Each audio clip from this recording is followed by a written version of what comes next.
Hello everyone, welcome to Learner Bee for class 8th। I am Shivani Chauhan. इस video में हम लोग देखेंगे हमारी जो हिंदी की बुक है उसका चैप्टर 15 सूरदास के पद। हम लोग इसमें ना पूरा का पूरा इसका हिंदी मीनिंग समझेंगे, एक एक शब्द का मतलब देखेंगे और सब कुछ अच्छे से देखेंगे। ठीक है। मैया कबही बढ़ेगी चोटी। मैया मेरी जो चोटी है वो कब बढ़ेगी। कितनी बार मोही दूध पियत भई यह अजहू है छोटी। कितनी बार मैंने दूध पी लिया पर ये तो अभी भी छोटी की छोटी पड़ी हुई है, छोटी सी है। तू जो कहती बल की बेनी जऊ है लंबी लंबी मोटी। काढ़त गुहत निहावत जहू नागिन सी भई लोटी। काचो दूध पियावत पची पची देती न माखन रोटी। सूर चिरजीवों दो भैया हरी हलधर की जोटी। अब भाई इतनी सारे टफ वर्ड्स हैं, क्या मतलब है पहले ना इनका मतलब समझ लेते हैं, इस पूरे के पूरे पैरा का, फिर एक एक शब्द का हिंदी में मीनिंग देखेंगे। तो सूरदास जी बताते हैं, किसने लिखी है ये जो है हमारे सूरदास के पद, सूरदास जी ने लिखे हैं। तो सूरदास जी बताते हैं कि श्री कृष्ण बालपन में यशोदा मैया से पूछते हैं कि उनकी चोटी कब बढ़ेगी, यह आज तक क्यों नहीं बढ़ी। वह माँ यशोदा से शिकायत करते हैं कि तुम मुझसे कहती थी कि जैसे बलराम भैया की लंबी मोटी चोटी है मेरी भी वैसी हो जाएगी। तू मेरे बाल बनाती है, इन्हें धोती है, पर यह नागिन की तरह भूमि पर क्यों नहीं लौटती। मतलब इतनी लंबी क्यों नहीं है कि मतलब धरती पर लेटने लगे। तू मुझे सिर्फ बार बार दूध पिलाती है, मक्खन और रोटी खाने को नहीं देती, इसलिए ये बड़ी नहीं होती है। सूरदास जी कहते हैं कि ऐसी सुंदर लीला दिखाने वाले दोनों भाई कृष्ण और बलराम की जोड़ी बनी रहे। तो इसमें कृष्ण की लीला का वर्णन किया गया है। आप उनके मतलब देख लेते हैं क्या क्या है। कबही, कबही का मतलब होता है कब। ठीक है, तो जो ये कबही है इसका मतलब है कब। अब किति, किति होता है कितनी। किति क्या होता है, किति होता है कितनी। पियत का मतलब पिलाना।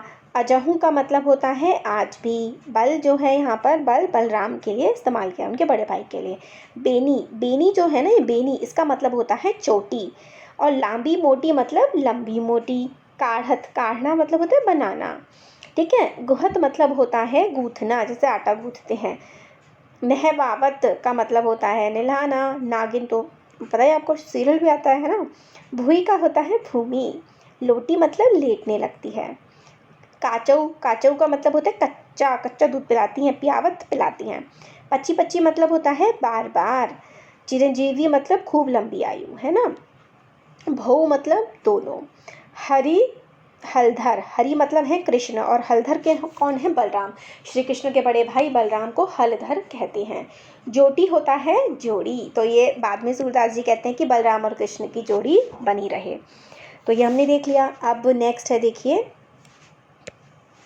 तरऊ लाल मोरो माखन खायो, दोपहर दिवस जानी घर सूनो, डोढ़ी डोढ़ी आप ही आयो। खोली किवारी बैठी मंदिर मऊ, दूध दही सब सखनी रखावो। उखल चढ़ी सी के को लिन्हो, अन भावत भऊ में ढरकायो। दिन प्रतिहानि होत गोरस की, यह टोड़ा कौनो ठगलायो। सूर श्याम को हटकी न राखे, तय ही पूत अनोखो जायो। पहले इसका मतलब समझ लेते हैं। मतलब समझने के बाद एक एक शब्द का मीनिंग भी हम लोग सब देख लेंगे। तो देखिए इसमें क्या है, सूरदास जी कहते हैं कि गोपियाँ सदा श्री कृष्ण की शिकायत यशोदा माँ से करती रहती हैं। एक गोपी यशोदा जी को कहती हैं कि आपका लल्ला मेरा माखन खा जाता है। दोपहर के समय जब उसका घर खाली होता है तो कृष्ण स्वयं ही ढूंढकर घर आ जाते हैं। वह हमारे मंदिर के दरवाजे खोलकर उसमें घुस जाते हैं तथा अपने मित्रों को दही मक्खन खिला देते हैं।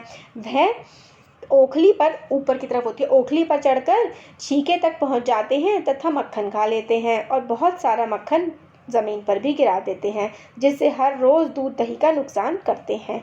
गोपियाँ कहती हैं कि आपका यह बेटा जो हमें सताता है, ठीक है। सूरदास जी कहते हैं कि फिर भी उसे अपने से अलग नहीं करा जा सकता। यशोदा तुमने सबसे अनोखे बेटे को जन्म दिया है। तो गोपियाँ श्री कृष्ण की शिकायत भी करती हैं कि वो ऐसा करते हैं, मगर वो उनसे प्यार भी इतना करती हैं कि वो चाहती हैं कि ऐसा वो रोज़ करें। तो यही है। लाल का मतलब यहाँ पर जो लल्ला होता है ना, लल्ला बेटा। माखन तो मक्खन होता है। दोपहर है, दोपहर ना, दोपहर का समय, नून। देखिए ढूंढी का मतलब होता है खोज कर। आपही, आपही होता है अपने आप। किवारी, किवाड़, किवाड़ होता है ना दरवाज़ा। पैठे, पैठे का मतलब घुसकर। सखिन, सखिन होते हैं दोस्त। उलख मतलब ओखली, ओखली होती है ना, ऊपर की तरफ रहती है, उसमें मक्खन वक्खन बांध देते हैं। चढ़ी मतलब चढ़ जाते हैं। सीके, सीके जो है छिका। अनभावत, अनभावत जो होता है जो अच्छा नहीं लगता, ठीक है, मतलब जो माखन अच्छा नहीं लगता वो क्या करते हैं, नीचे गिरा देते हैं भूमि पर। भूई, भूई मतलब भूमि। ठरकायो मतलब गिराना। हानि मतलब नुकसान पहुंचाना, ठीक है। होती गोरस मतलब दूध की, गोरस जो है गाय के दूध से बना हुआ जो पदार्थ होता है, मतलब वो जो मक्खन अच्छा लगता था वो खा लेते थे और बाकी सारा ज़मीन पर फेंक देते थे, तो उससे दूध का काफ़ी ज़्यादा नुकसान होता था। टोढ़ा, डोटा मतलब जो होता है वो लड़के को कहते हैं। हटकी मतलब होता है हटाकर। पूत का मतलब होता है पुत्र, यहाँ पर जो है। अनोखो मतलब अनोखा। जायो मतलब जन्म देना, वो कहते हैं ना कि तुमने अनोखे ही बेटे को जन्म दिया है। तो यही था हमारे पाठ में। यही बोलते हैं कि पहले पद में सूरदास जी जो हैं कृष्ण के मन के भावों का काफ़ी सुंदर वर्णन करते हैं। कृष्ण कह रहे होते हैं ना अपनी माता से कि बलराम जो है उनकी तो चोटी इतनी लंबी है, ज़मीन तक जाती है, नागिन जैसी चोटी है, लहराती रहती है, और आप मेरे को दूध पिलाती रहती हो, रोटी खिलाती रहती हो और कहती हो कि मेरी भी चोटी लंबी हो जाएगी, पर इतना समय हो गया, मेरी चोटी तो लंबी हुई नहीं, ठीक है। दूसरा पद जो है वो ग्वालन जो है, जो गोपियाँ हैं वो माँ यशोदा से आकर के क्या कहती हैं कि नटखट कृष्ण की वो करती हैं शिकायत कि रोज़ आ जाता है, हमारा मक्खन खा जाता है, इतना सारा मक्खन जो है ज़मीन पर गिरा देता है, तुमने एक ऐसे अनोखे पुत्र को जन्म दिया है जो दूसरों से बिल्कुल अलग है। ग्वालन की शिकायत में सूरदास जी द्वारा वो प्रेम की अभिव्यक्ति की मतलब शिकायत तो कर रही है, फिर कहती कैसा अनोखा तुमने बेटे को जन्म दिया है।